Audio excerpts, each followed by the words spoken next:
اچھا تو میں نے آپ دونوں سے ایک کوشچن پوچھنا تھا، اس کے بعد میں چلا جاؤں گا. آپ دونوں ڈیموکریسی وغیرہ پہ بڑا بلیو کرتے ہیں، تو جی میں نے آپ سے یہ پوچھنا تھا کہ ڈیموکریسی میں یہ جو ریلیجن کی آزادی ہے یہ کتنی ہونی چاہیے، یا ہونی بھی چاہیے یا نہیں ہونی چاہیے؟ ایبسولوٹلی ہونی چاہیے، اور ہر بندے کو پرائیویٹلی ہونی چاہیے اس حد تک، جیسے وہ کہا جاتا ہے نا کہ میری آزادی میری ناک کی حد تک ہے. یعنی آپ نے نمازیں پڑھنی، روزے کرنے، جو مرضی کریں، لیکن اگر آپ نے یہ کہنا ہے کہ میرا مذہب مجھے یہ کہتا ہے کہ کوئی دوسری عورت چھوٹے کپڑے نہ پہنے، تو سر وہ نہیں، کیونکہ اس سے وہ دوسرے بندے کی آزادی میں خلل پڑ رہا ہے. اس کی مرضی اس کی ہے، تو آپ اپنا مرضی اپنے مذہب اپنی حد تک تو اپنا سکتے ہیں، لیکن دوسرے، لیکن جیسے آپ کو پتہ ہے اسلام ایک انکروچنگ اور انویسو قسم کا آئیڈیالوجی ہے. وہ صرف اپنے ساتھ ساتھ یہ فنگس ہے جو اپنے ساتھ ساتھ پہلی ڈبل روٹی کو لگے گی، باقی ساروں کو لگے گی. پھر وہ یہ میں اکثر سوچتا ہوں، پہلے میں کشمیر کے اوپر بات کرتا تھا کہ ان کو کس چیز کی آزادی چاہیے، ان کو کیا آزادی، کیا ان کو مسجدیں میں جانے سے منع کیا جا رہا ہے، کیا ان کو آزادی انڈیا کے سیکولر کانسٹیٹیوشن میں روکا جا رہا ہے؟ کوئی نہیں روکا جا رہا. یہ کہتے ہیں کہ ہم نے ہم جنس پرستوں کو مارنا ہے، زناکاریوں کو مارنا ہے، ہم نے ان لوگوں کو مارنا ہے جو اس پہ نہیں. انہیں اپنے مذہب کو دوسروں کے اوپر تھوپنے کی آزادی اصل میں چاہیے، جو کہ آبویسلی ایک سیکولر انڈیا میں، ماڈرن انڈیا میں نہیں ہو سکتا. تو انہیں اس چیز کی زیادہ چاہیے. تو that's why secularism is my Bible یا مائی قرآن. سیکولرزم از دی ایپیٹمی جو اس کو ڈیفائن کرتی ہے. یس آپ اس کے بیچ میں ڈویژن کرتے ہیں، لیکن یہ کانسیپٹ بڑا سمپل ہے کہ جو اسٹیٹ کو کسی نے نام نے ہندو کا ساتھ دینا، نہ اس کا آپ نے گھر میں پڑھنی ہے، آپ کو مسجد بنانے کی بھی اجازت دے دیتے ہیں، لیکن یہ نہ آپ یہ بھی کہہ سکتے ہو کہ آؤ ہماری مسجد میں آؤ، لیکن آپ فورس نہیں استعمال کر سکتے.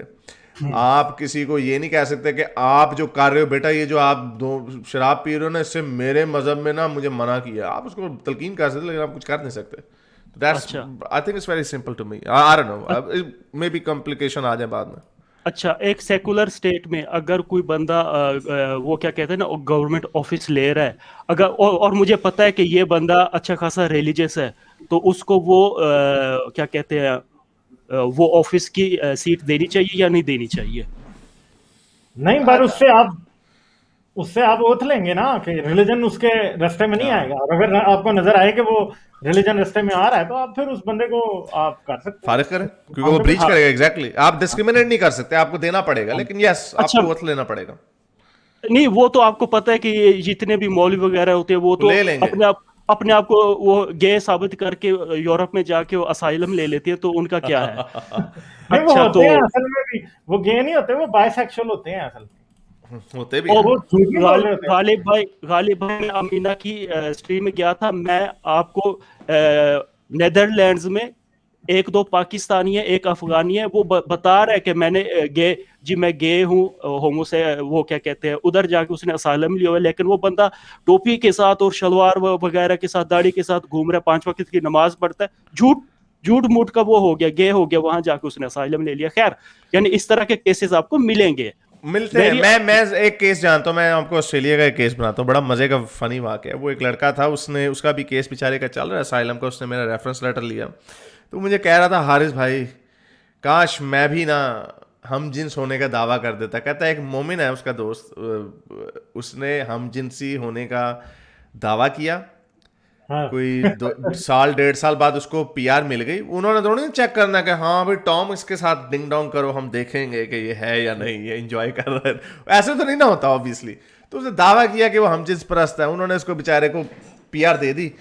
تو 2 سال بعد جب اس کو پرماننٹ ریزیڈنسی مل گئی، میرا خیال پاسپورٹ مل گیا، پاکستان سے دلہن لے آیا.